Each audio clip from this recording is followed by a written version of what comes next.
Tensura What If, Silver Timeline.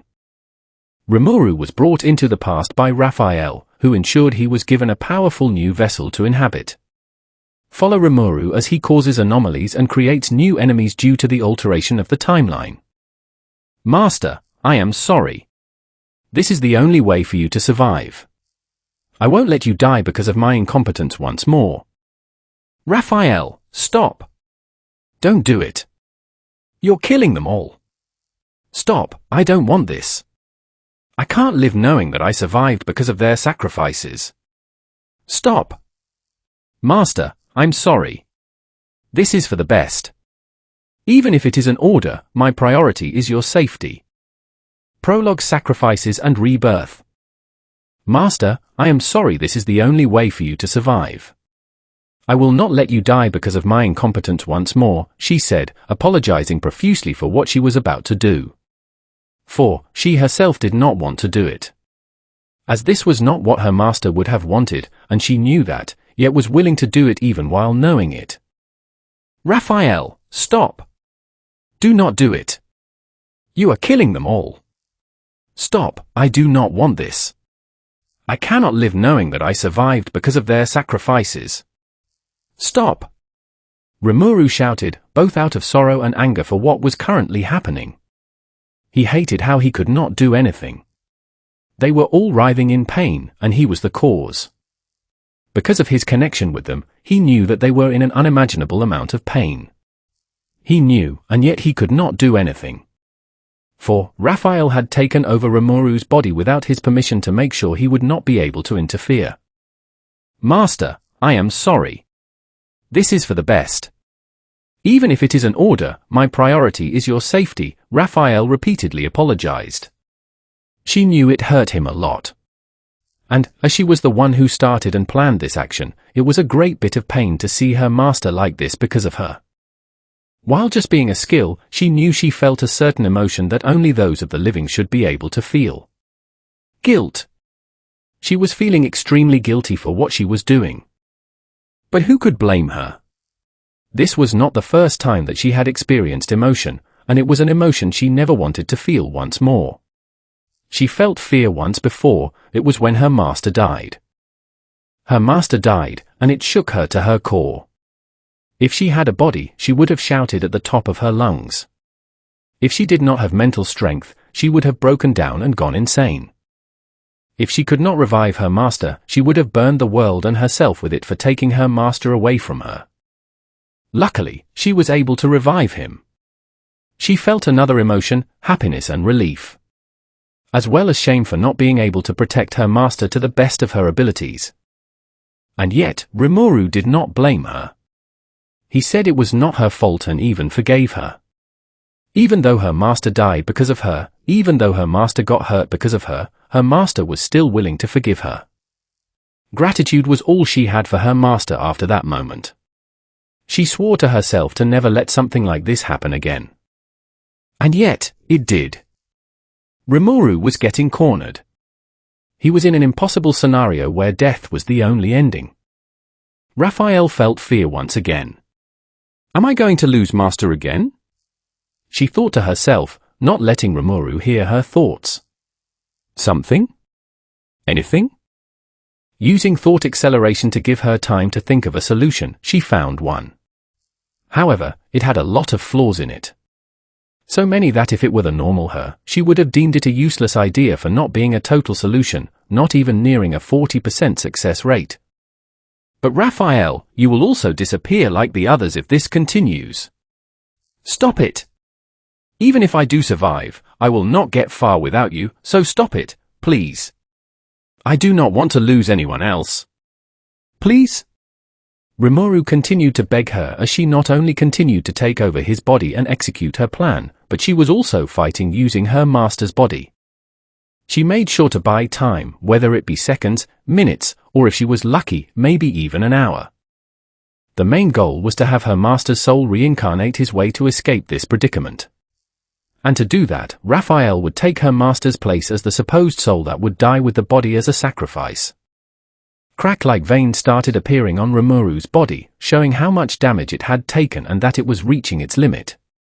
And yet, Raphael continued to fight the enemies with said body. "I am sure you can survive without me, Master." Raphael lost an arm from an attack from the enemy in front of her. "After all, you are Rimuru Tempest, my one and only master." She was cut, missing her lower half, only being able to maintain her position with flight magic. "This is goodbye, Master." She was pierced with multiple swords, spears, and magic from different directions. And yet, the smile on her face never left. The last thing she felt was relief. This time, she was able to save her master. This time, she protected her master. Raphael! Rimuru felt himself going through the cycle of reincarnation. However, this was different from a normal process because Rimuru was going against the flow of souls. It was like being in space and seeing multiple galaxy whirlpools in all directions, with souls going with the flow of the swirling part until they arrived in the middle to be reincarnated. The cycle of reincarnation that the system Veldanava created was supposed to be a way for souls of the dead to be reincarnated once more in the future. But nobody knew that this system transcends both time and space. Meaning everything happens here all at once, it is just organized by the voice of the world so no mistakes are made, like a soul going to the past. Each galaxy whirlpool is a different era, a different time. And the souls in it are the souls of people who died in that time period. However, with Raphael's actions, albeit for a short amount of time, the voice of the world would not notice Rimuru's soul going against the natural flow. This way, Rimuru's soul was openly jumping from whirlpool to find the right time period Raphael had planned for him. Of course, this was never a foolproof plan. Going against it had its risks. Jumping through the void and switching whirlpools might result in your soul getting dragged back by something like gravity. The gravity of each whirlpool ensures that souls will not escape or be placed into the wrong eras. Rimuru was able to escape being dragged multiple times, but each time, he left behind a small fraction of his soul as a sacrifice. This way, the whirlpool would think it had dragged the soul back and would stop paying it attention. While Rimuru was not conscious, his soul was cracking and falling apart because of all this. Small bits of his soul disappeared and followed the natural flow of the cycle. This happened many more times. So many times, in fact, that his soul was down to only 30% of its original volume.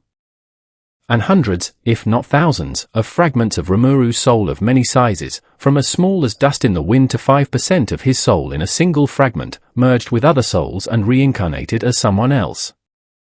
Until he finally reached his destination, the beginning of all the whirlpools, the very first one. He would soon be reborn. Not as a slime, but as a being that was easiest to reincarnate into, a demon. Chapter 1 Argent. In the beginning of the creation of the cardinal world, Veldanava created the 7 primordial angels. To balance itself out, the world, or more specifically, the primordial spirit of darkness, gave birth to the 7 primordial demons. However, though it was never recorded or proven, in the earliest memories of the 7 demons, they may have caught a glimpse of another demon being born alongside them. Yet, they had never seen it after that event, as if it were purposely being reborn in another location to hide its identity.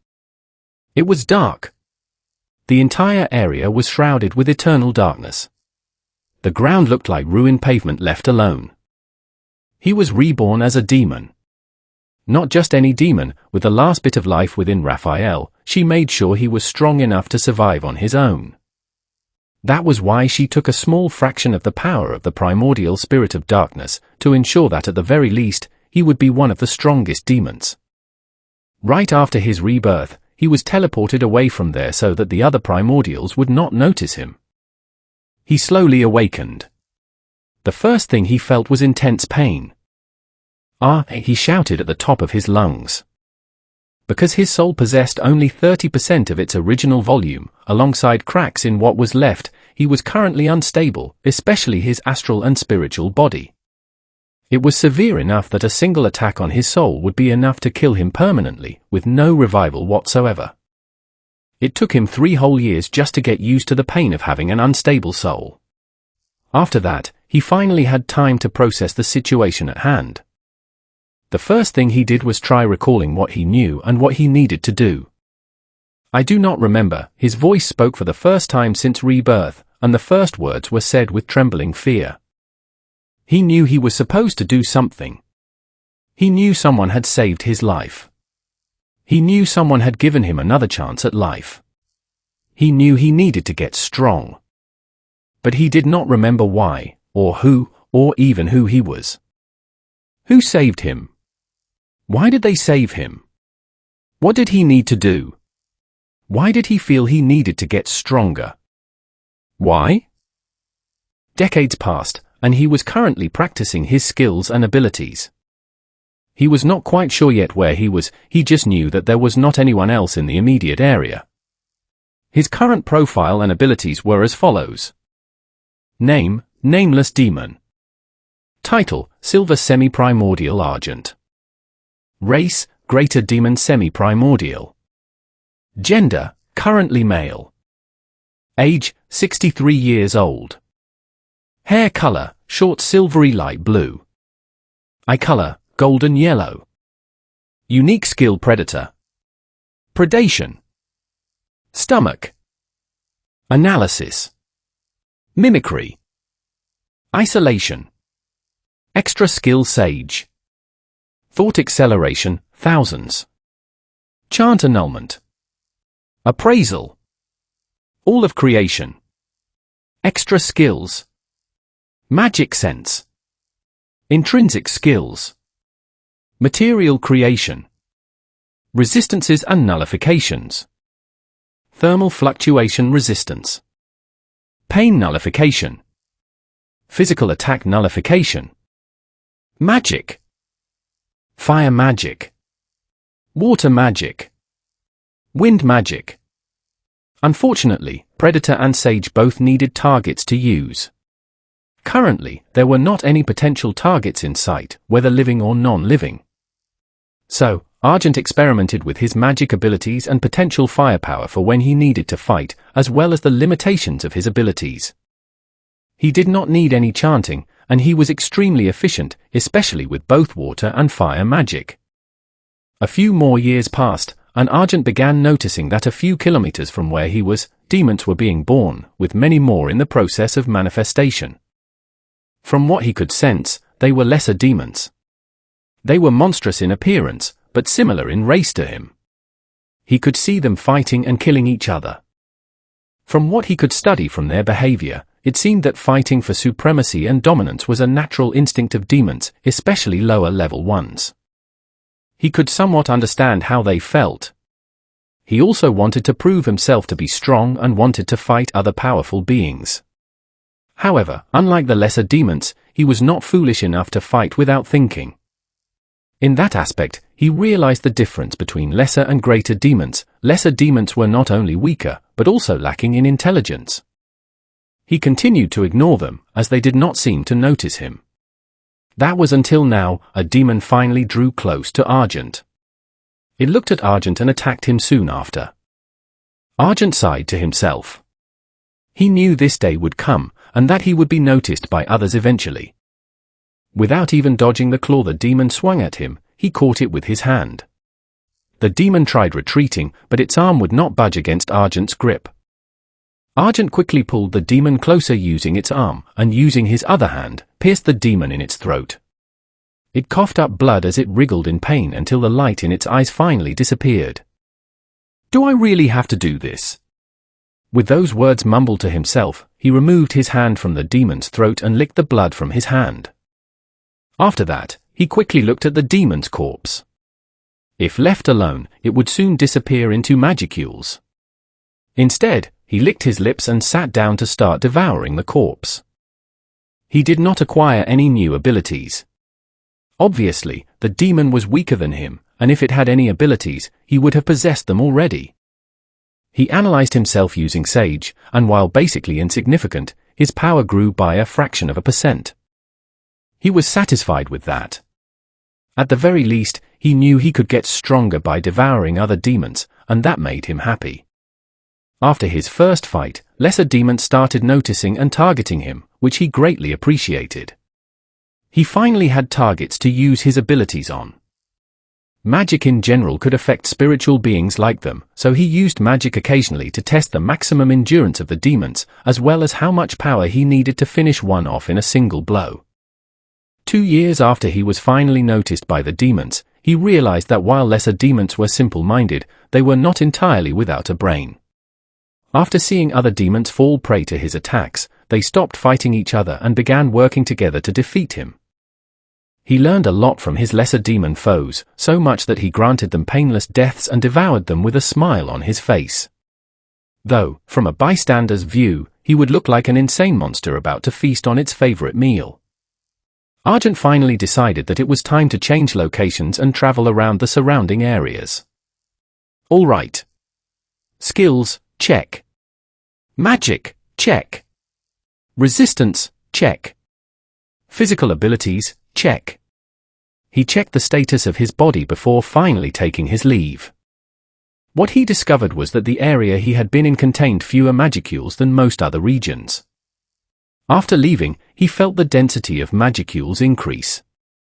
He also saw more lesser demons in the surroundings locked in combat. He simply ignored them and continued his journey. Then, he saw something interesting. He saw another greater demon like himself. This one also possessed a more humanoid appearance, though it had horns on its head. Argent saw it giving orders to a group of lesser demons to attack another group. It must be the leader, Argent thought while watching them wipe out the last of the enemy demons. An interesting idea to use lesser demons as subordinates to increase not only strength, but influence as well. One of the lesser demons spotted him and quickly reported his presence to the greater demon. The leader looked in his direction and began marching toward him alongside the lesser demons. The greater demon had the appearance of a woman in her early 20s, with short red hair in a bob cut, and horns on the side of her head. "You there, demon? Come join me and become my subordinate," she said, not even giving Argent a chance to refuse, placing her hands on her waist as if it were already obvious he would accept her order. "I am sorry, but I will have to refuse," he said as he quickly turned to walk in the opposite direction. She was dumbfounded, her mouth agape at his response. "Wait right there. Do you have any idea who I am? I am part of the lineage of the primordial Red Rouge. Most would kill to even have a connection to someone such as I." She flaunted her position as a member of Rouge's lineage. Argent remembered Rouge somewhat. While vague, he remembered him being a male demon with long red hair. He also remembered that he himself carried a title containing primordial, though his possessed semis within it. "I think I should keep that title a secret. I can only foresee trouble in the future if that gets out." While coming to that conclusion, Argent prepared himself. This would be the first time he fought another greater demon like himself. "I do not care if you are part of any of the colored primordials lineages. I still refuse."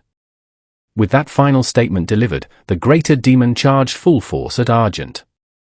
He dodged her quickly, though he received a slight graze on his arm. "I see. Then you will have to die," she said with a cold expression on her face. The lesser demons then began attacking him. 5 of them surrounded Argent, with several more outside the circle. He began fighting them to break through the encirclement. He saw from afar that the greater demon was chanting. She was preparing a magic spell to finish Argent off. Using his extra skill, Sage, he quickly began analyzing the magic she was preparing. Through thought acceleration, he figured out that it was a fire-type attack. Preparing to counter it with his own magic, he waited for her to strike. Now, he heard her shout, and the surviving lesser demons cornering him quickly retreated. "Burn my enemy to cinders. Flame lance." With those final words, a fire in the shape of a massive arrowhead formed around her right arm, growing larger than her body. She must have poured a lot of magicules into that to make it so large, Argent concluded to himself. "Water vortex," Argent muttered silently. Water began manifesting in front of Argent, forming a swirling vortex that resembled a portal. The main purpose of this magic was not to attack, but to defend against fire-based strikes. The vortex swallowed the attack, quickly extinguishing the flame as it whirled inside. Truth be told, Argent did not need to defend against flame attacks since he possessed thermal fluctuation resistance. However, he wanted to test not only the power of a fellow greater demon, but also the effectiveness of the spells he had available. Impossible! Chantless magic! And that's strong as well. You! Who are you really? Which lineage are you from? She shouted frantically. Argent did not answer. Instead, he prepared to attack her and finish the battle quickly, planning to ensure she would not be able to revive afterward. Unlike Argent's other battles where he allowed souls to pass on so they could eventually revive as demons to be defeated again, this time he planned to devour her entirely, both body and soul. He moved instantly, closing the distance and striking her firmly in the midsection with his fist. Unlike Argent, the demon woman did not seem to possess pain nullification or any relevant resistances. She dropped to her knees, clutching her stomach from the blow. "You lot, get him," she shouted to the watching lesser demons, who were struggling to process the event. Argent placed a hand near the cowering demon and spoke, "Water jail." A sphere of swirling water formed around her, trapping the greater demon inside. I placed a lot of magicules into that spell. If she escapes it, then I understated her quite a bit. If not, then my assessment of her strength was correct. While the demon woman shouted from within the sphere ordering her minions to free her, Argent was already systematically eliminating the remainder of her lesser demon group. She tried escaping by punching and pushing against the water, which only resulted in her being wounded by the sharp currents flowing within the sphere. Finally, the sounds of battle outside ceased. She realized just how powerful the demon she had provoked truly was, and deeply regretted her actions. Suddenly, a hand reached through and grabbed her by the neck, pulling her outside the water prison. Surrounding them were the corpses of all her lesser demon subordinates, each struck down with fatal precision to the throat, eyes, or heart. Argent held her by the neck with his right hand, lifting her into the air with her feet dangling. Demons did not require air to breathe, however. Argent was not suffocating her from lack of oxygen, but exerting immense pressure directly on her throat. She tried resisting by activating magic, but her attempts were quickly countered or dodged. Realizing the futility, she stopped resisting and closed her eyes, accepting her defeat and impending death. The next moment, she was pierced through the chest by Argent's other arm. Not only that, but he was able to grasp her soul directly with his hand. Her eyes widened in shock. The last thing she witnessed was Argent tearing her soul from her body before her consciousness faded entirely. Looks like my theory was right. We can grab souls in this place, he thought while holding the demon's soul in his hand. Normally speaking, demons do not have physical bodies, which means we cannot be harmed by physical means. And yet, here we can punch and stab each other, which seems contradictory. That is when I remembered we are all spiritual beings here, lacking true physical forms. That means we are not attacking physical bodies, but directly striking spiritual bodies. Even more proof is that at the center of the spiritual body lies the astral body, which serves as the vessel of our core, or what can be called our soul.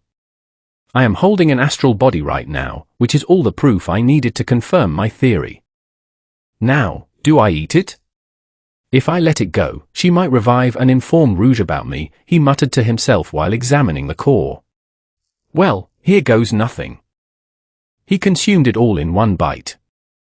He felt a noticeable surge in power, far greater than what he gained from lesser demon corpses. I have only eaten the main course, the astral body of a greater demon. I still have the appetizers, the lesser demon corpses, and the dessert, the greater demon corpse, to devour. Time to finish the meal. Chapter 2, Vert and Blue. 100 years have passed since Argent ate his first greater demon. Since then, he has encountered many more greater demons. While most had no lineage or connection to the primordials, a few of them did. Argent encountered descendants of Blue, Blank, Violet, and Jaune.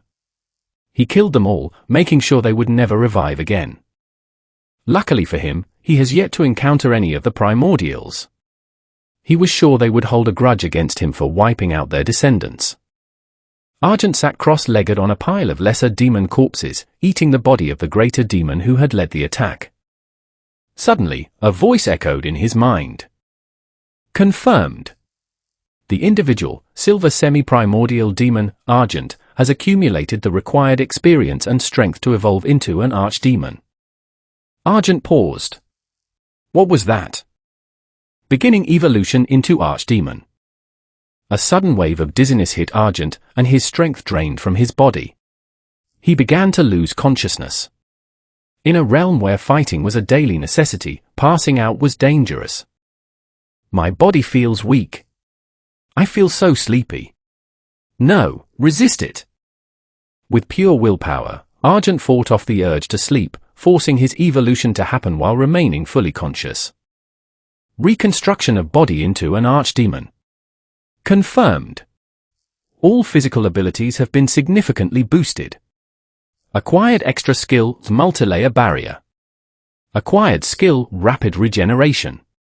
Acquired new resistances, ailment nullification and spiritual attack resistance. Evolution to archdemon is complete. Once the voice of the world faded, Argent let out a breath of relief. Even though he had stayed conscious, the process had temporarily left him vulnerable. No kidding, I can actually feel how much stronger I am, he muttered, testing his physical limits. Just then, he noticed a lone lesser demon approaching him. Judging by its basic behavior, it had likely just been born.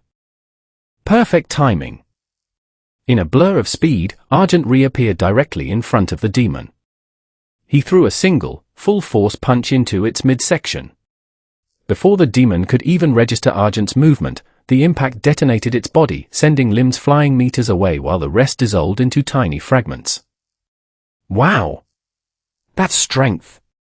That's speed. So this is the body of an archdemon.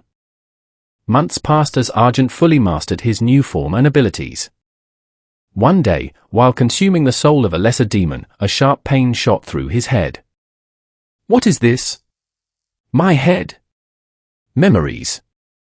A vision flashed through his mind. He saw a room surrounded by walls with a low ceiling, filled with office desks and chairs. Outside a large side window, the evening sun was setting. In the vision, a young man bowed deeply to someone. Senpai, just this once, please. The young man looked desperate, clearly anticipating a harsh rejection. He knew his senior coworker was already overwhelmed with work, yet he was asking for another favor due to his own incompetence. The older coworker scratched the back of his head and sighed. Though he appeared to be weighing his options, he had already decided to help from the start. Can't be helped, can it? Fine, let me see it. Thank you so much, senpai. The vision faded. Argent blinked, trying to make sense of what he had just seen. Was that the demon's past life? Was it a reincarnator? Oddly enough, even though Argent had never met the man in the vision, he felt a strange sense of familiarity. Even the voice of the senior coworker felt recognizable. Since the memory came from the demon's perspective, the demon must have been the senior coworker. But why did I see it?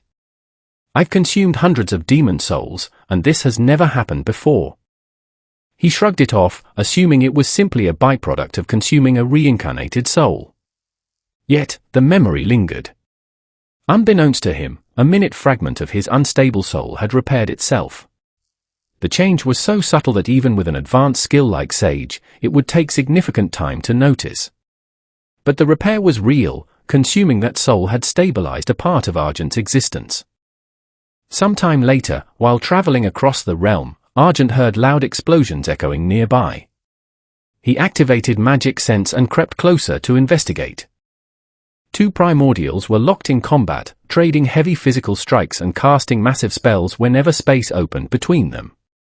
Argent knew instantly that he stood no chance against either of them, let alone both at once. Who goes there? A voice called out directly behind him. Argent spun around. Standing before him was a greater demon who appeared to be a young man in his early 20s, featuring green hair and a piece of armor covering his eyes. Beside him stood a female greater demon with long blue hair and horns protruding from her forehead. Argent quickly analyzed them. Based on their hair color, they must be descendants of Vert and Blue. They were probably posted here as guards. I was too careless. I could defeat one of them easily, but taking on two will take time, and if Vert or Blue show up, I'm finished. Trying to appear entirely non-threatening, Argent spoke up in a friendly tone. I'm just a normal demon who felt strong magic power nearby. I only came to see what was happening. I don't mean any harm, so could you let this slide? The blue-haired demon narrowed her eyes, keeping her guard up. A normal demon would run away from a battlefield, not walk toward it. Before Argent could respond, a commanding voice echoed across the field. Who are you talking to? Argent's heart sank.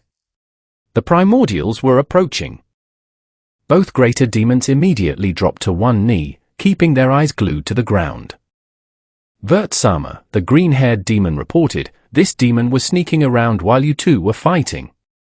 We captured him for interrogation. He might be a spy sent by the other primordials to scout for weaknesses, the blue-haired demon added, glaring at Argent. The black-haired primordial, Blue, stepped forward and inspected Argent. He's quite strong. In fact, he's an archdemon just like us, though clearly a newly evolved one. Blue released a wave of her aura. While it wasn't strong enough to destroy him, the overwhelming pressure forced Argent to his knees, gasping for air. She reached down, grabbed him by the hair, and pulled his face up to look at her. Which lineage do you belong to? Blue asked coldly. I don't belong to any lineage, Argent managed to say through gritted teeth. Vert stepped beside her and observed Argent closely. Blue, he doesn't seem to be lying. More importantly, doesn't he look familiar? Blue paused, and her oppressive aura vanished as quickly as it had appeared. She pulled Argent closer, scrutinizing his face. After a long silence, recognition flashed across her eyes. I remember you. Blue exclaimed, letting go of his hair and stepping back to point at him. You were there when the primordials were born. But then you suddenly disappeared. Why did you run off back then? Argent groaned internally. He had hoped to hide his unique status to avoid attracting the attention of the primordials, but it was too late now. He let out a heavy sigh. I'm a unique case. I was born at the same time as the primordials, but I'm only half of one. Vert and Blue exchanged confused looks. Elaborate, Vert commanded. From what I understand, I wasn't supposed to be born when I was, Argent explained.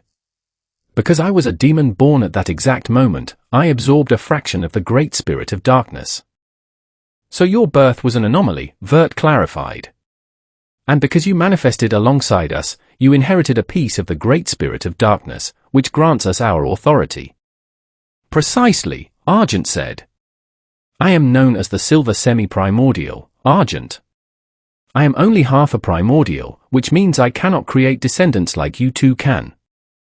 The Silver Semi-Primordial, Argent, Blue repeated, a bright smile spreading across her face. Interesting. In that case, let's fight. Argent held up his hands defensively. Fight? No, I am far weaker than either of you. I wouldn't stand a chance. You're an archdemon, Vert noted, pointing to her two subordinates. You could easily defeat those two. You only lack experience compared to us. Don't worry, we won't kill you. It's rare to find a sparring partner in this realm who can keep up with us. Before Argent could protest further, Blue cheerfully grabbed him and dragged him back toward the cleared battlefield. Vert signaled the start of the match as the two greater demons watched from a safe distance. Argent immediately unleashed a volley of fire magic at Blue. As expected, she dodged the flames effortlessly. However, the attack was merely a distraction. Argent closed the distance instantly, leaping behind her to execute a power kick to her back. Blue dodged by leaping upward, spinning in midair to face him. She closed in rapidly, winding up a punch. Argent threw his arms up to block, but the blow never landed. Instead, a sphere of high-speed spinning water materialized in Blue's palm. She pressed it directly into Argent's stomach, the grinding force pulling at his body. Thanks to his multilayer barrier, the spell was contained before it could pierce through his core. Argent leaped backward, creating distance to regain his balance. He charged forward again, throwing a direct strike toward her face. Blue caught the punch with one hand and delivered a heavy counter-strike to his ribs. The battle raged on for over 2 hours. Argent was pushed to the absolute brink of exhaustion, while Blue sustained moderate injuries on her arm, side, and leg. Finally, Argent's legs gave out, and he collapsed to the ground, unconscious. Blue relaxed her stance and began healing her wounds as Vert walked over. "He put up a better fight than I expected," Vert remarked. "Did you hold back, or did he actually press you?" "I was messing around at first," Blue admitted, watching the unconscious Argent. "But during the second half, I had to take it seriously. He adapts to combat extremely fast." And thus, Argent the Silver Semi-Primordial officially joined the company of Vert and Blue. Chapter 3, Noir. In the months following their initial fight, Argent remained with Blue and Vert. He sparred with them regularly and observed how they created greater demon descendants for their respective lineages. By studying their methods and analyzing the flow of magic, Argent developed a unique capability that imitated the intrinsic primordial kin ability, the unique skill, Depravity. Within this skill was the sub-ability, Corrupt. It functioned as a contract spell that bound a target in absolute loyalty to Argent or anyone he designated. The contract placed a mental seal on the subordinate, preventing any thoughts of betrayal, while giving the master the ability to instantly purge the subordinate if necessary. After another long training session, Argent raised his hands in surrender. "All right, I give up." Vert lowered her stance and walked over. "You're getting stronger. Give it a little more time, and you will stand as our equal." Argent laughed. "Hearing that from you is reassuring. After months of getting beaten up by you two, I'd hope I was improving." Over time, Argent had grown close to both primordials. Even their greater demon subordinates, who had initially been hostile, now treated him with deep respect. "That was a great fight, Arkai!" Blue cheered as she walked over. "You almost had her." "I know, right?" Argent replied enthusiastically. "Maybe I'll get the win next time." "Thanks, Blue Tan." Spending so much time around Blue's upbeat energy had rubbed off on Argent, softening his previously guarded demeanor. Their days were spent sparring, enjoying tea prepared by their subordinates, or scouting potential descendants. However, during one of those quiet days, a massive surge of magic power alerted them to an incoming presence. A primordial was approaching. Blue's face immediately contorted in annoyance, while Vert remained neutral. Well. If it isn't Blue and Vert. It has been a while, hasn't it? A tall figure emerged from the shadow of the trees. It was the Black Primordial, Noir. "What do you want, Noir?" Blue snapped, not bothering to hide her disdain. "We're busy, so run along before your weirdness rubs off on us." Vert ignored the hostility and asked calmly, "Why are you here, Noir? You rarely visit this region." "Koo-foo-foo," Noir chuckled, his eyes locking directly onto Argent. "I came because I was curious about this individual." Argent pointed to himself. "Me?" "Koo-foo-foo, how fascinating," Noir continued. "There should only be 7 primordials in existence, yet here stands an 8th. Though, it seems you are only half of one. I wonder how such a thing is possible." Realizing there was no point in hiding his nature, Argent bowed politely. "I am Argent, the Silver Semi-Primordial. It is a pleasure to meet you, Black Primordial Noir." Argent kept his composure, sensing no immediate intent to harm from Noir. He knew that if Noir wanted him dead, he wouldn't even have time to react. "Koo-foo-foo, the pleasure is mine, Argent," Noir said smoothly. "Would you care to spar with me? I promise to hold back and leave your soul intact." Argent grimaced slightly. "I don't mind, but I would appreciate it if you kept your word about my soul. It's not in the best condition." Blue stepped in front of Argent, glaring at Noir. "You better not hurt Arkai, Noir. I'm warning you." Vert stepped up beside her. I agree with Blue. If you kill Argent, you make an enemy of us both. Argent felt a warmth in his chest. Hearing them openly defend him reminded him that despite his fragile existence, he had found true friends. Kufufu, of course, Noir reassured them with a wave of his hand. I always keep my promises. Besides, I am well aware of his unstable soul. Vert and Blue stepped back to give them room. Noir raised his hands, and a pair of dark metal gauntlets with long, lethal claws materialized over his fingers. Material creation, Argent noted internally. I'll have to practice using that in combat later. Argent took a hand-to-hand combat stance. Defending against a weapon-wielding opponent using self-taught martial arts was a clear disadvantage, but he had no choice. Noir made the first move, lunging forward with a swift diagonal claw strike. Argent sidestepped the blade, using his forearm to deflect the follow-up strike, and countered with a punch aimed at Noir's midsection. Noir redirected the fist with his palm and slashed again.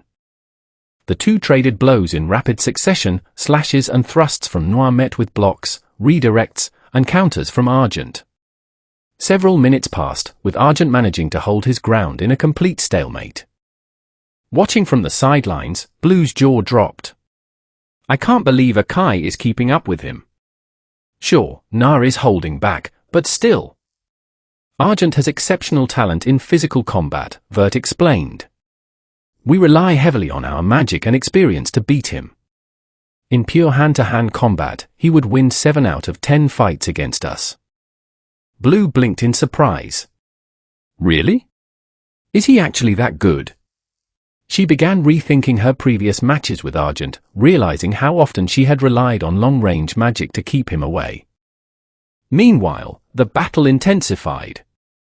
Argent knew that as the fight dragged on, his chances of holding out diminished.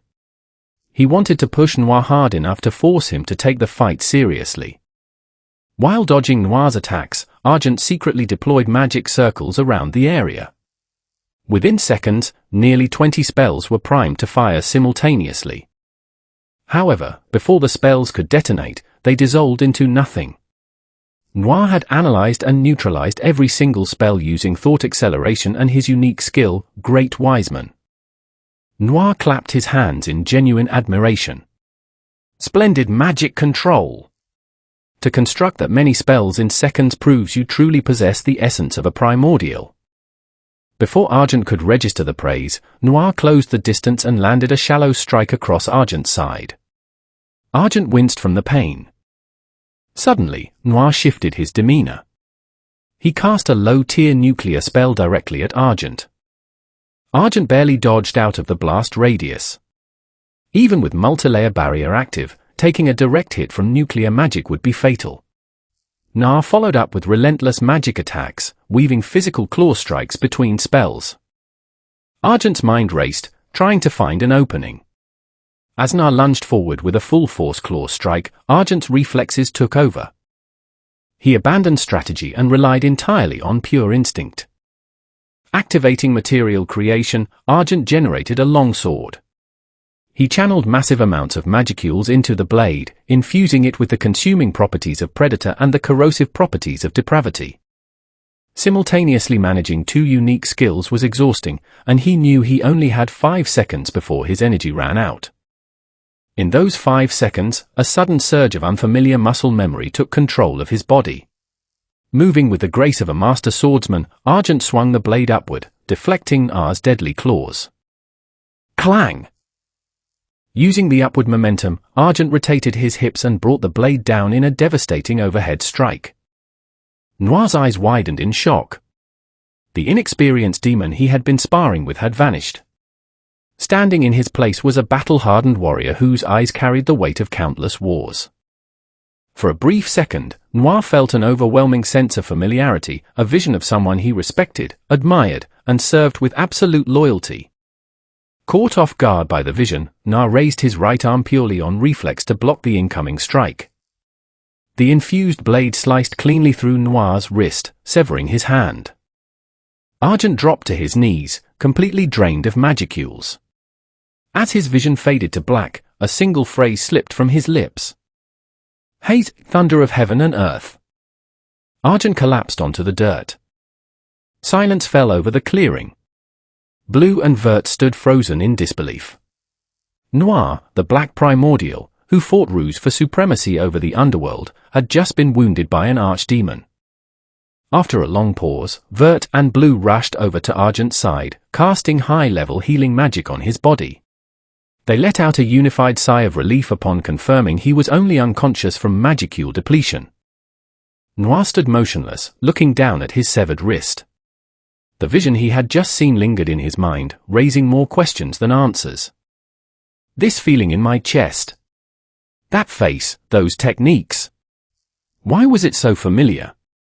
Blue ran up to him, shouting angrily. Noir!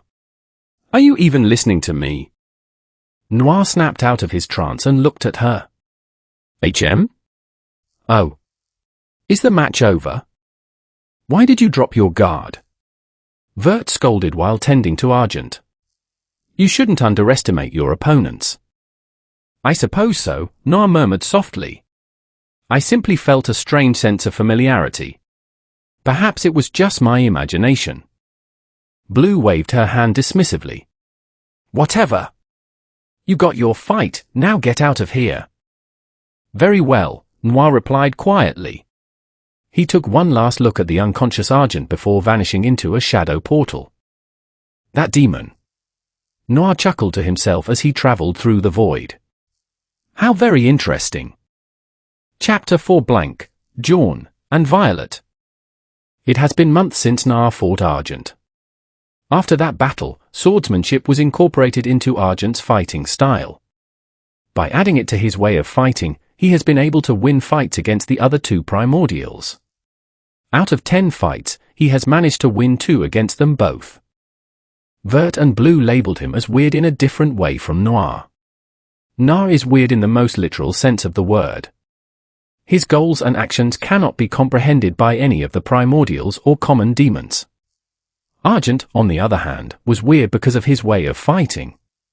Normally speaking, demons fight using magic since that is what they are most proficient at. Argent is more focused on fighting with his hands, as his body has the muscle memory of melee battles. Adding a sword into the equation only added to his weirdness. Luckily for him, Blue and Vert still treat him normally compared to how they act around Noir. In fact, they are even more pumped up to spar with him. Because unlike before, they are now losing some of their spars, which lit their competitive spirits to fight more and grow stronger. Over a long period of time, he was finally around their level. He could finally proudly declare that he is as strong as a primordial. The trio then heard a massive battle happening a few kilometers from where they were standing.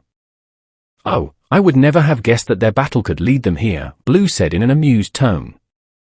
Well, if you consider just how much they fight and how they do not care about boundaries when fighting, Vert added. After their small idle chatter, the 3 demons who were fighting drew closer to them.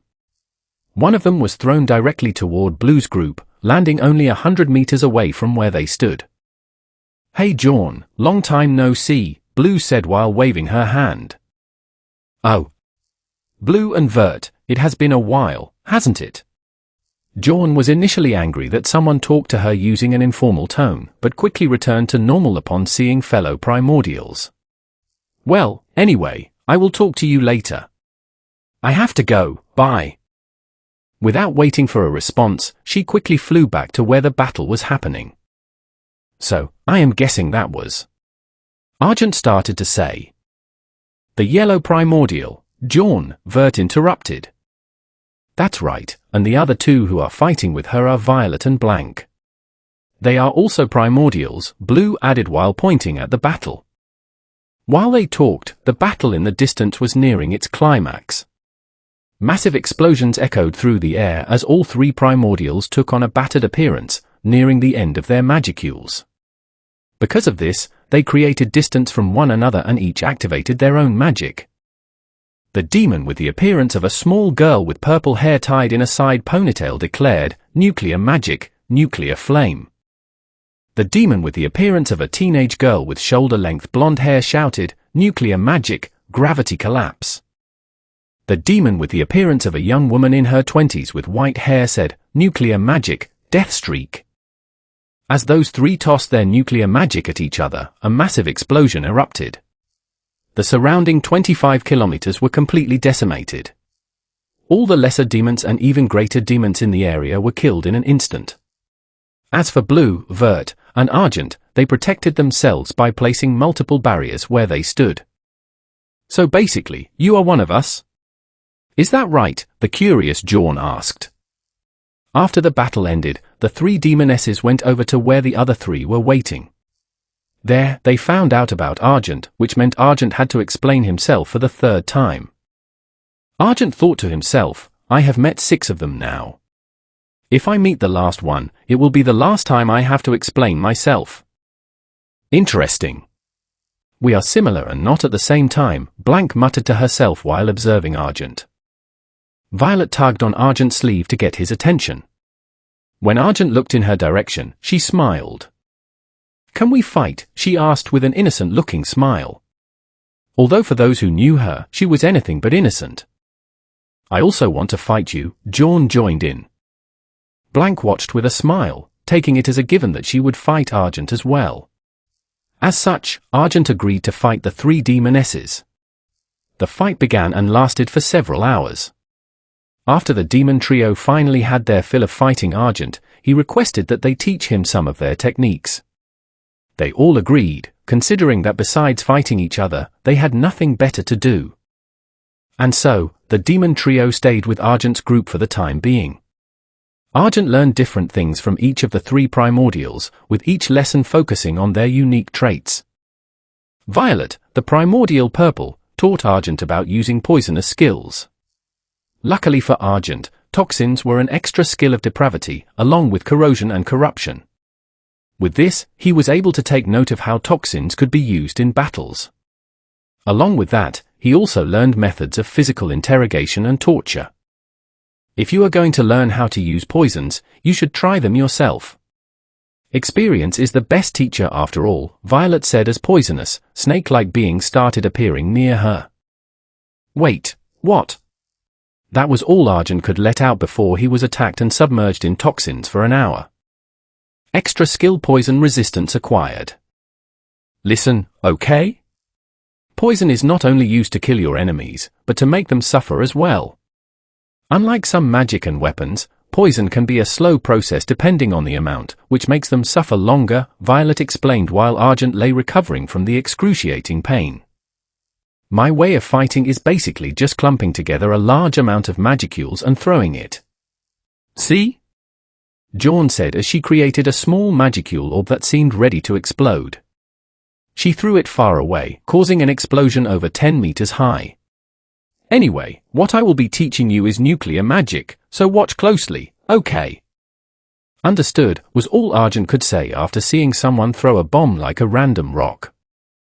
Most people find the formula for nuclear magic to be extremely difficult, even labeling it as nearly impossible to perform alone, Jawn explained. Luckily for us, especially as the epitome of demons, we can easily use them with enough understanding of the concept. Argent nodded, listening intently to Jawn's words. I will show you the formulas for the nuclear magics that I know. They cannot be learned in a single day, so take your time. Jawn created multiple magic circles and formulas, and Argent began studying them. Unlike Jawn, I will teach you how to make complex spells that are convenient when fighting others. I will also teach you a way to quickly dispose of weaker enemies by destroying their souls directly, Blank said with a smile. For now, we will spar. I will show you how to use magic while fighting. Understood, said Argent. Argent spared with Blank, focusing mainly on dodging her attacks while studying them. That was the main objective of the lesson, along with learning ways to counter magic and selecting the correct spells for specific situations. As for the way to kill someone via the soul, let's see. Perfect timing, Blank said, noticing a pack of lesser demons about a kilometer away. Demise. Pointing her finger at them, Blank cast her spell. Suddenly, all of the demons dropped to the ground. There were no visible wounds, they simply died instantly. Well, it is something like that. What do you think? Blank asked, looking at Argent. It looks extremely efficient, Argent replied. It took a few years, but the demon trio finally said their farewells. They never really liked staying in a group with other primordials for a long amount of time. They usually only met to fight when they were bored. With all the knowledge they taught him, Argent was stronger than ever before. Blue and Vert grew jealous that the others had taught him so much, so they joined in as well, teaching him abilities that were unique to them. Argent continued to train using these newly acquired techniques. Decades passed, and he eventually separated from Blue and Vert. It was not because he grew bored of them, he simply wanted to travel alone as he used to in the past. After saying his farewells, he went off on a journey of his own. Weeks passed after his departure.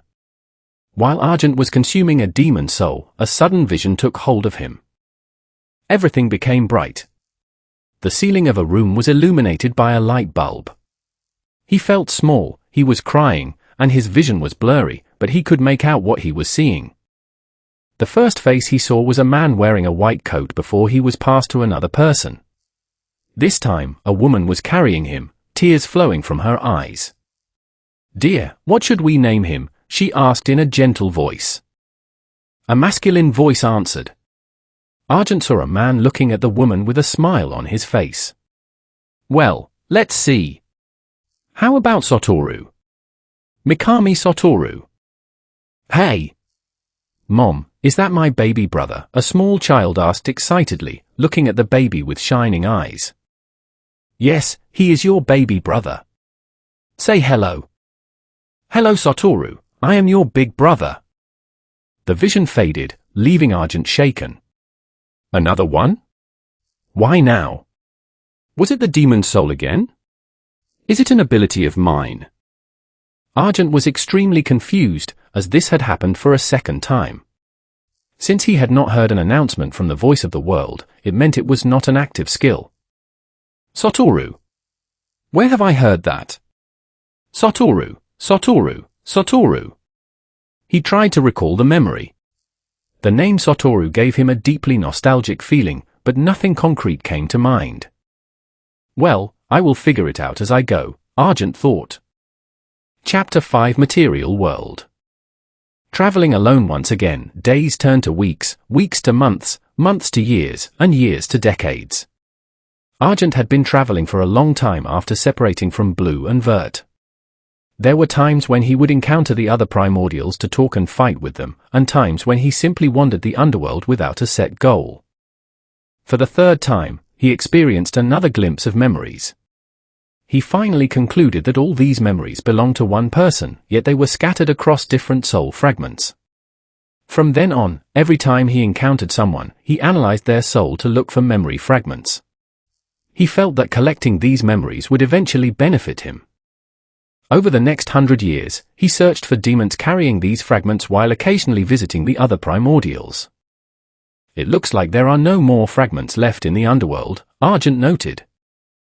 Having collected over 100 fragments, he was finally able to piece together the life of the person who owned them. The man's name was Satoru. He was a general contractor who had an older brother, 2 parents, and enjoyed reading illustrated books called manga. Argent believed he had collected every fragment available in the underworld. However, the underworld was not the only place with living beings, there was also the material world.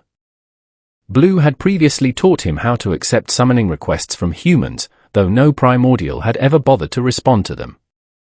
"It is not like anyone could easily summon an archdemon, let alone someone of my caliber.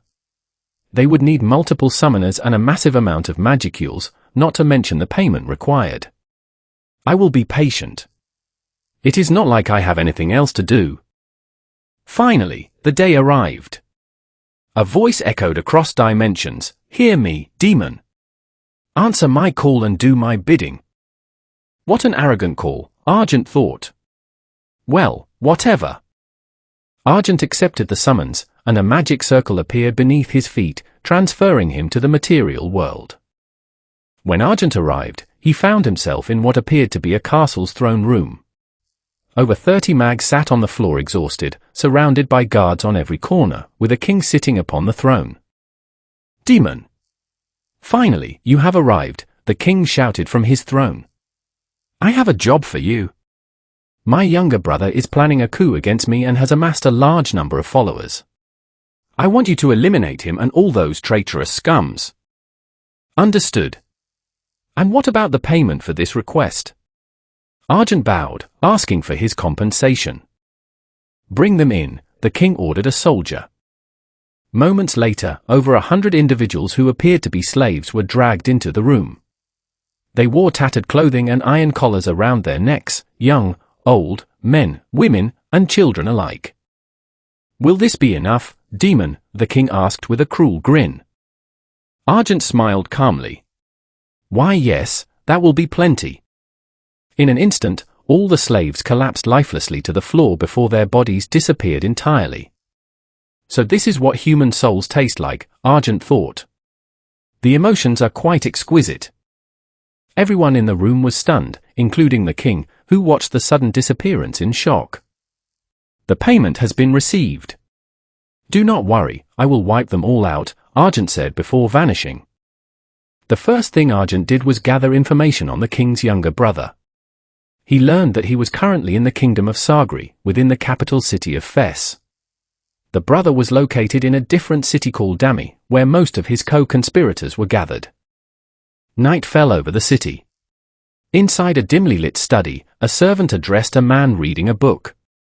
Your Highness, most of our comrades have arrived. Very well, let us go and greet them, the prince replied, setting his book down. He entered a large hall where several key figures were waiting for him, people who all agreed with the planned coup. Everyone, it is finally time to end my brother's tyranny. For too long he has abused his power, letting the people suffer while enslaving them at his whim. The crowd cheered loudly. By the end of this coup, we will finally be free of that monster. Outside the mansion, Argent stood listening to their meeting. Well, it seems my employer is quite terrible. Not really my problem, though. Time to do my job. For our freedom from the tyrant, the prince shouted, raising his fist. Freedom, the crowd echoed. Suddenly, a heavy thud echoed through the room as a head rolled across the floor. Absolute silence fell over the hall. No one could move as they stared at the lifeless body of the prince. Hello, everyone, a voice called out. Standing on the central table was a man with short, silvery blue hair. His attire was regal, and his smile carried an undeniable demonic pressure. I am a demon tasked with eliminating all of you traitors on behalf of the king. A pleasure to meet you all. Holding a blooded sword in his right hand, he bowed mockingly to the crowd. Panic erupted. Kill him. Damn you, demon! Screams flooded the room as the guards unsheathed their swords and attacked simultaneously. Argent moved effortlessly, cutting them down one by one. Blood painted the four corners of the room as their entrails spilled across the floor. Not a single person was spared. Where to next? Argent murmured, checking a paper listing the members who were unable to attend the meeting. Remarkably, despite the carnage in the room, not a single drop of blood had touched his clothing. What followed was the darkest period in the nation's history. A massive purge eliminated traitors across the nobility, military, merchants, and commoners alike. The next day, Argent returned to the throne room. I have returned.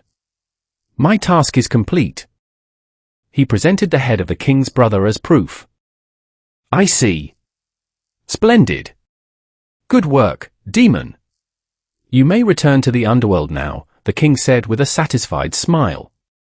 While Argent left the throne room, he did not return to the underworld immediately.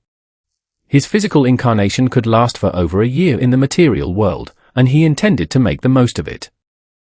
Walking through the streets of the capital, he noticed the gloomy expressions of the citizens. Their only hope, the younger brother of the tyrant, had been killed the previous night. Using money taken from those he eliminated, Argent decided to experience human food for the first time.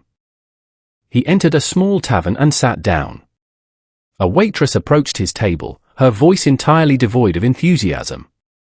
What will you have? I will have whatever you recommend, please.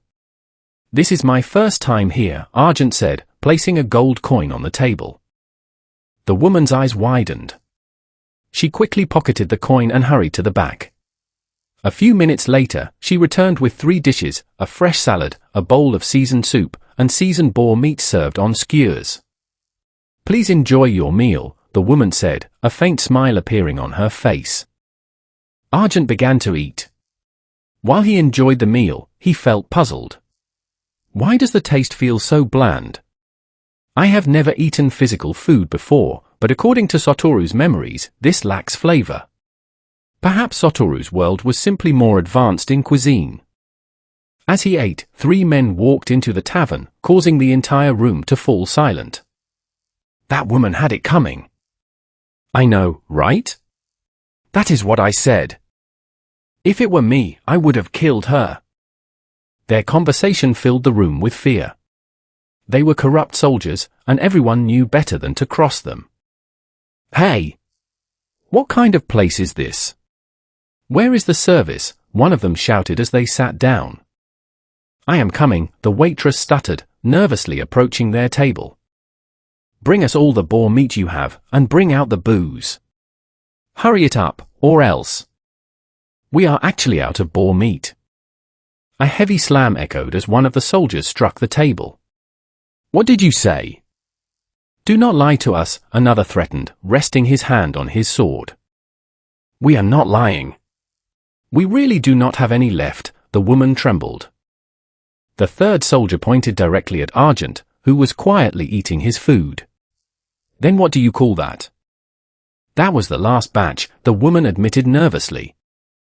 The 3 soldiers stood up and walked over to Argent's table. Argent continued eating, unfamiliar with local customs and preferring not to cause a scene. Hello there, friend. What do you have there? A soldier asked with a forced smile. It is boar meat, I believe, Argent answered honestly.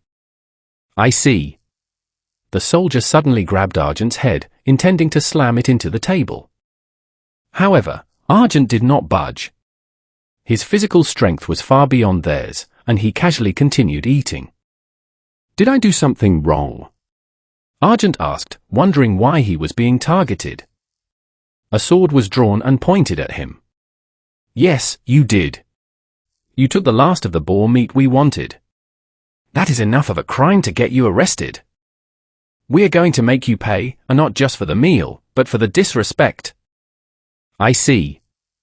Then here you go, Argent said calmly, placing 3 gold coins on the table.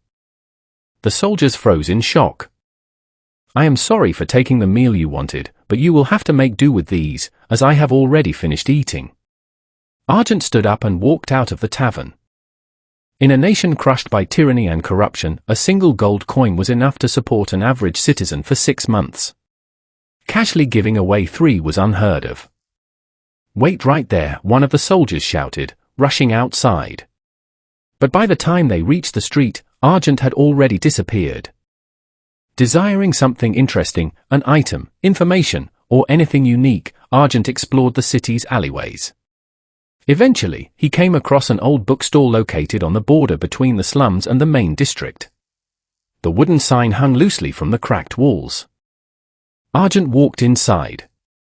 Shelves lined the walls, with stacks of books covering the floor, but the shopkeeper was nowhere to be seen. Thanks to his enhanced senses, he picked up a conversation coming from behind the back counter. What should we do now? A female voice asked. His Highness died because of that demon. Who will save this nation now? Another female voice whimpered. Calm down. We can still carry out the plan to poison the king, a third, calmer voice suggested. We cannot. That is too dangerous. You will be caught immediately. We have no choice. Our final hope died with His Highness. This is our only option. The door behind the counter opened, and the woman with the calm voice stepped out. She stopped dead in her tracks upon seeing Argent. The calm composure on her face melted into dread. A demon, she whispered as the other 2 women peered out from behind her. Argent smiled mischievously. Well, this stroll just got far more interesting. Hello to you as well, Her Majesty the Queen. Chapter 6 Silver's Whim. Well, this is interesting. Hello to you too, Her Majesty the Queen, Argent said with a smirk. The faces of the three women were filled with despair. As Argent said, the woman standing directly in front of him was indeed the Queen. The Queen was in her mid-20s, a few inches shorter than Argent, with blonde hair falling below her shoulders. Her proportions were well balanced, and anyone could see why the king had chosen her as his bride.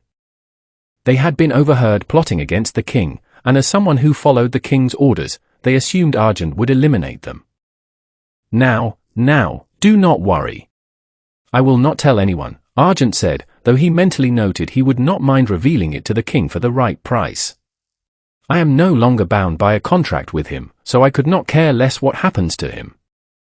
The women struggled to believe him, except for the Queen. Will you really not say anything? In exchange for what? The Queen asked suspiciously. She knew that demons were beings who operated strictly for compensation. They rarely interfered unless a situation caught their interest, acting only when a situation benefited them directly. Well, I genuinely will not tell the king, but I suppose a small trade works as well, Argent said, pondering an acceptable price for his silence. Truthfully, he did not care about their plot against the king at all. This bookstore, who owns it? Argent asked, pointing downward, curious about human knowledge and literature. That would be mine. The woman who had been shivering the entire time raised her hand timidly. She was a head shorter than the Queen, with short blue hair and a petite frame, appearing to be around 16 to 18 years old. She hid behind the third woman in the room, a lady with short brown hair whose toned physique clearly marked her as a soldier in her early 20s. Her height nearly matched Argent's, and the protective stance she maintained over the other two confirmed her martial background. Then will you let me take about 15 books from here for free? Argent asked with a pleasant smile, a genuine expression of someone excited to acquire something he enjoyed, rather than a threat. Yes. Sure, take 15 books. Pick whichever ones you want, the blue-haired girl answered quickly. Great. That is all I want, Argent said, turning his back immediately to browse the shelves. The three women stood frozen in place, utterly bewildered. That was it? Wait up, the Queen called out, walking over to where Argent was already cradling 3 books in his arms. Argent grinned internally. Yes? Is there anything else? He asked, tilting his head. That is truly all? No magicules, no human souls, no corpses, or anything of the sort, she asked, needing to confirm. She could hardly believe such a trivial price was accepted for such a massive secret. Yes, that is right. So you three carry on with whatever you are doing, and I will simply ignore whatever I hear, he replied, continuing to survey the shelves as he spoke. Are you truly satisfied with that kind of compensation? She asked more calmly, her mind beginning to forge a new plan. Argent realized what she was doing but played along. Yes, of course. It depends on the situation, but I accept books, knowledge, magicules, souls, rare materials, or anything else I deem valuable, he said, giving her a side glance. The Queen noted that as long as an offering held intrinsic value to him, anything could serve as payment. Your Majesty, her two companions looked at her nervously. They recognized the distinct look on her face, the look of a master strategist at work. Demon, would you be willing to form a new contract with me? She finally asked. Your Majesty, the soldier and the bookstore owner gasped in unison. Well, I do not mind. What is the request, and what is the payment? Argent responded, his inner amusement peaking. Hook, line, and sinker. After destroying the rebels at the king's request, he was now siding with another group of rebels to overthrow the king. The material world was proving to be immensely entertaining, a stark contrast to the endless, straightforward battles of the underworld. The request is to eliminate the tyrant king along with his loyal vassals. State your price, and we will discuss it, the Queen declared with firm confidence. A price, you say? Now I wonder what would be appropriate, Argent mused, deliberately dragging out his words to tease them. Well, first and foremost, are souls and corpses considered part of the payment? Naturally, he already knew the answer. The main reason he had shown such keen interest in books earlier was to nudge them toward offering non-lethal forms of payment. Ideally, the payment should not involve taking innocent lives, nor should it involve corpses, the Queen stated firmly. Well, useful and interesting books, secret information, or culinary recipes would be quite acceptable, Argent listed casually. Then this entire bookstore. Is that enough? The Queen offered, spreading her hands. She glanced back at her blue-haired companion, who nodded in agreement. The demon's eyes narrowed slightly, casting a subtle pressure over the room. The entire bookstore sounds appealing, but it is not quite enough. The king was willing to offer over 100 living sacrifices to eliminate his brother and the rebel leaders. The value of your offer must rival that level of compensation. Furthermore, the king hired me to eliminate a prince, you are asking to eliminate a ruling king. The payment must naturally be higher. The Queen took his words seriously, desperately searching her mind for an offer that could secure the demon's absolute cooperation. The royal castle possesses a grand library. Its quality and volume are 1,000 times greater than what you see in this small shop. It holds historical records, lost magic research, complex theories, rare novels, and forgotten lore. You may have every single book within it. That was the absolute limit of what she could offer without resorting to human sacrifices. She had even been prepared to offer her own life if a soul was strictly required. Sure, let us go with that, Argent replied offhandedly. The sudden drop in tension left the trio feeling completely thrown off. So, shall I eliminate him right now, or what?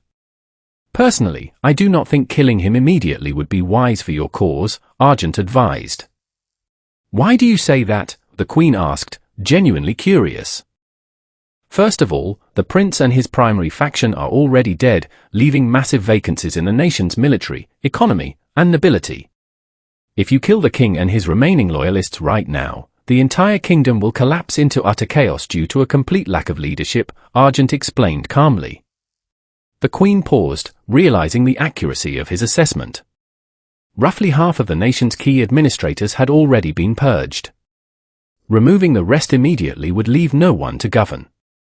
Then what do you suggest? The Queen asked, finding herself directly consulting a demon for political strategy. Argent could not help but grin. If you can exercise patience, eliminate the king in a year or two. Rebuild the military leadership and stabilize the economy first. Furthermore, I possess an ability that can subtly manipulate and plant suggestions within a person's mind. I can gradually turn several of the king's trusted followers to your side.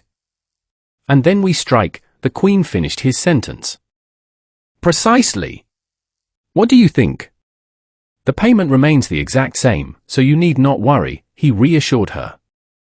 The Queen searched his eyes suspiciously. Why are you going out of your way to offer this level of strategic advice? It sounds far more entertaining than simply slaying everyone at once, he answered plainly. Prolonging the contract gave him something to do and kept boredom at bay, that was all the motivation Argent required. Very well. We have a deal, the Queen said, extending her hand to shake his. Then let the game begin. Over the next several months, the nation's military structure and economic standing slowly began to recover. Corruption still lingered, but individuals deemed entirely unnecessary by Argent and the Queen suffered untimely accidents or sudden illnesses, while useful figures were carefully kept in check.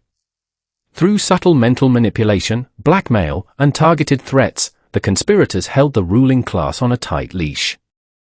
All of this unfolded without the king's knowledge. In his mind, he was still the undisputed tyrant with no remaining threats to his crown. He never suspected that his own wife was a far more dangerous adversary than his late brother had ever been. Within a year, over a third of the castle staff was secretly loyal to the Queen. It had proved easier than expected, as only those directly profiting from the king's cruelty supported him willingly. The rest had been forced into submission out of fear for their lives. The moment they caught wind of a viable plan to remove the tyrant, they pledged their support immediately. A year later, the king's death was officially announced, attributed to a sudden, severe illness. while few truly believed the official story, no one mourned the demise of a tyrant. With the queen ascending as the official ruler, she set out to restore her kingdom alongside her newly appointed officials. As for Argent, his reward awaited him. "Here you are. Everything within this room is yours," the queen said, opening the grand doors to the royal library. The hall was massive, spanning 2 full stories with walls lined entirely with crowded bookshelves containing thousands of rare texts. Every single one now belonged to him. Using the spatial storage capability he had learned from Vert, which had merged with his predatory absorption abilities to double its internal capacity, Argent consumed and stored the entire library. The massive collection occupied less than 1% of his available spatial storage. "Well then, it was an absolute pleasure scheming and rebuilding a kingdom with you all, but my time here is up. This physical vessel will dissolve in a few days," Argent announced to the queen and her advisors. "Remember, I accepted this particular contract without demanding human souls only because I already possessed enough energy to sustain myself for a full year. The next time you summon me, proper sacrifices will be required, or I will be unable to maintain a form in the material world." With a casual wave, he faded from view. When Argent materialized back in the underworld, he found the landscape completely unchanged, cracked terrain beneath a perpetual dusk sky, populated by greater demons and archdemons strong enough to rule over subordinates. Argent set off across the wasteland, waiting for his next call to the material world. During his travels, he picked up Blank's distinct signature coming from a dark, Gothic castle. Upon approaching the estate, he was greeted by an archdemon standing near the entrance. The archdemon took the form of a young boy with ash-grey hair, appearing no older than 10 years old. Despite his youthful appearance, his power was formidable enough to give Argent a serious fight, though Argent was confident he would ultimately prevail. "Argent Sama, Lady Blank wishes to receive you," the young archdemon bowed respectfully. Even though Argent was a stranger, the boy recognized him as an acquaintance of his master.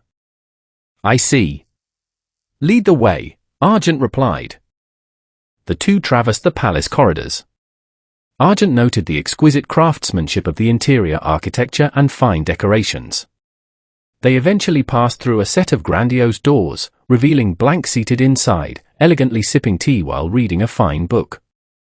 The scene possessed an ethereal beauty, with the surroundings perfectly highlighting Blank's striking presence. Argent, however, was thoroughly accustomed to her antics. He walked inside and casually took a seat in the chair opposite her across a small circular table. "I suppose I should say long time no see, foo, Blank initiated with a light chuckle. "It certainly has been a while," Argent replied smoothly. "I thought you should know that I finally made a trip to the material world." "Oh. You should really try it sometime. It was quite entertaining, and human souls are rather delicious. Ah, and here, I know how much you enjoy reading." Argent placed over 10 lavishly bound books onto the table. Each volume was exquisite, containing confidential forbidden magic taken directly from the royal library, alongside advanced theories on soul manipulation. "Why, thank you, Argent-chan. Perhaps I will take you up on that suggestion. It gets terribly boring around here when there is no one to fight, and books are a wonderful way to pass the time," she said, genuinely appreciative of the gift. "By the way, did you hear? Blue and Vert died about a month ago." Blank took a calm sip of her tea as she delivered the news. Argent froze in surprise. They died. Of all the primordials, he expected the chaotic trio, Blank, Violet, and Jaune, to occasionally fall in battle due to their constant fighting. Even if Blue and Vert were to perish, he assumed at most one of them might be defeated in a rare clash. Who could have managed to kill them both? Was it Noir? The Demonesses? Or an unknown entity? Chapter 7 Rouge. Now, calm yourself," Blank said smoothly, motioning for Argent to relax. They were the ones who initiated the conflict anyway, so they simply suffered the natural consequences of their own actions. "They started it? With whom? Noir, or one of you three?" Argent asked, settling down upon learning it was the duo's own foolishness that led to their demise. Blank smiled wickedly. It was neither Noir-chan nor any of us. It was Rouge, the Red Primordial. Rouge? The one said to rival Noir, who actively contends with him for the title of King of the Underworld. Argent clarified, remembering the name from past conversations. Precisely that one, Blank chuckled. Those two foolishly believed that by joining forces, they could overcome Rouge. Well, the results speak for themselves. It was utterly absurd to think two of them would be enough, even working together. She flashed a sharp, sinister grin.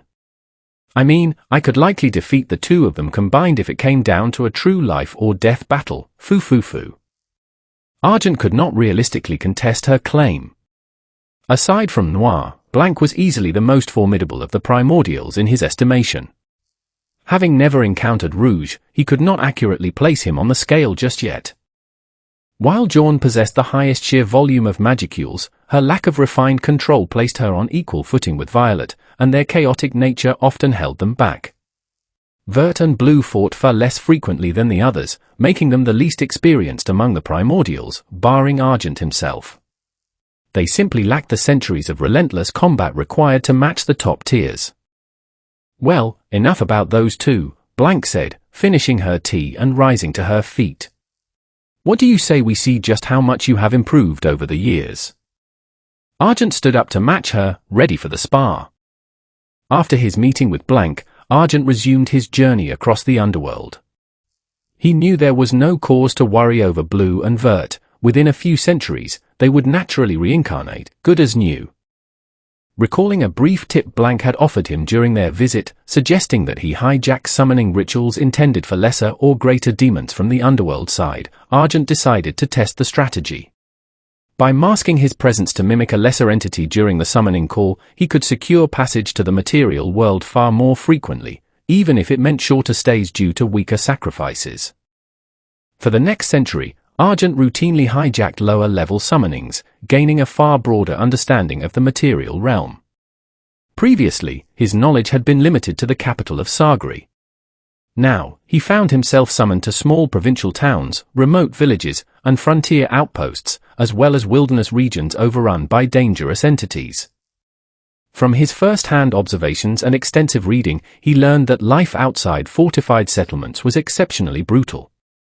Magical beasts roamed the land unchecked, and rural villages rarely survived more than 15 years before being overrun. Nations maintained their borders solely through elite military forces.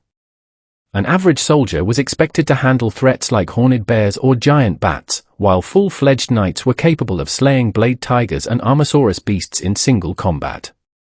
The military standards were exceptionally strict, maintaining small, highly specialized standing armies of only 5,000 to 7,000 soldiers, supported by a few hundred knights. Additionally, independent warrior guilds operated alongside national militaries. Driven by the desire to protect their homes, these veterans often matched or exceeded regular army forces in raw combat capability. Threat levels were classified through a specialized system. Class 1 Servant Threats, Basic Magical Beasts. Class 2 Knight Threats, Moderate Regional Dangers. Class 3 Captain Threats, Severe Multi-Unit Threats. Class 4 General Threats, Catastrophic Localized Dangers. Class 5 Lord Threats, Nationwide Disasters. Class 6 Emperor Threats, Continental Apocalypses. Regular military units handled up to Class 2 threats, while elite knights managed Class 3 dangers. The warrior guilds categorized their members from beginner up to veteran status. A veteran-ranked warrior was a rare prodigy. Most nations possessed only 2 or 3, while smaller kingdoms had none at all. When a class 4 threat emerged in a region without a veteran warrior, settlements relied on ancient runic barrier arrays built into city walls, capable of holding off high-level beasts for weeks or months until reinforcements arrived. For Class 5 disasters, humanity relied on rare individuals known as saviors, beings who awakened extraordinary power after surviving life-ending trauma. Only 3 saviors were documented in recent history, 2 of whom were already deceased, leaving the last in the service of the Magni Empire. "You may return now, demon," a summoner's voice echoed, signaling the end of another short-term contract. Upon returning to the underworld, Argent immediately detected the magic signatures of Blue and Vert. Surprised and pleased by their swift return, he traveled toward their location, only to pause as he picked up a third, immensely powerful presence alongside them, a signature rivaling Noir's own aura. Arriving at the coordinates, he spotted Blue and Vert standing alongside a tall demon with flowing crimson hair. That must be Rouge, Argent reasoned. And who might you be? A voice murmured directly behind his ear. Argent flinched. Without registering a movement, Rouge was already standing right behind him. Reacting instantly, Argent threw a backward strike, but Rouge casually blocked the blow and delivered a swift counterpunch to Argent's midsection, sending him skidding back several meters before landing firmly on his feet. "Wait, Arkai, is that you?" Blue called out as they drew closer. "Blue Tan. You know this one?" Rouge asked, turning to the blue-haired Primordial, who nodded quickly. "Believe it or not, Rouge-sama, this is Argent, the Silver Primordial we mentioned to you previously," Vert explained respectfully. Argent caught the honorific immediately. "Sama? Oh? So this is the guy?" Rouge scrutinized him closely. "My apologies for the sudden strike, Argent. You appeared behind us so abruptly that I reacted on instinct." "Reacted on instinct? You appeared behind me without making a sound." Argent screamed internally, but maintained his composure outward. "No, it is quite fine. No harm done." You truly do possess an essence similar to us primordials," Rouge noted, scanning Argent's magicules. "Well, I am about halfway there, at least," Argent replied with a dry chuckle, scratching the back of his neck. "Vert, why did you address him as Rouge-sama just now?" Argent inquired. "Because he is now our master," Vert stated plainly, with Blue nodding in complete agreement. "Your master? Since when?" "Ever since he soundly defeated us," Blue explained. "Experiencing that gap in power made us realize our limitations, so we swore our loyalty to Rouge-sama.